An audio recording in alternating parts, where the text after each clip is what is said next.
দর্শক এই মুহূর্তে গাবতলী থেকে যুক্ত হচ্ছেন সহকর্মী আমিনা হীরা। হীরা, ঈদের ছুটি কাটাতে ঘরে ফেরা মানুষের কেমন চিত্র দেখছেন গাবতলী বাস টার্মিনালে?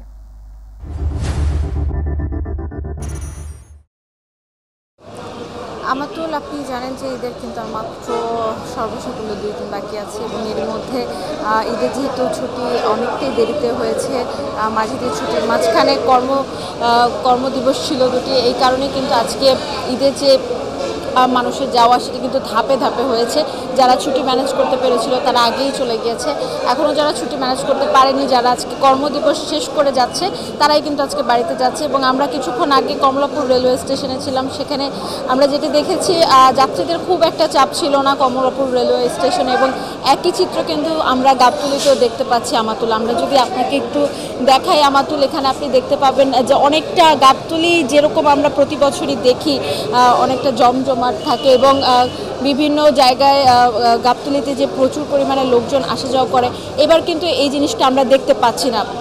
এবং গাবতলীতে এবার যারা হচ্ছে ঈদ ঘরমুখে আছে তারা অনেকটাই কম, এবং আমরা কাউন্টারের যারা রয়েছে তাদের সঙ্গে কথা বলছিলাম। এই মানুষগুলো আমাদেরকে জানিয়েছে যে পদ্মা সেতু হয়ে যাওয়ার কারণে কিন্তু নির্বিঘ্নে তারা গাবতলী এড়িয়ে কিন্তু তারা সায়দাবাদ হয়ে বাড়িতে পৌঁছাতে পারছে। এই কারণে কিন্তু গাবতলীতে যে চিরাচরিত যে ভিড়টি সেটি কিন্তু লক্ষ্য করা যাচ্ছে না।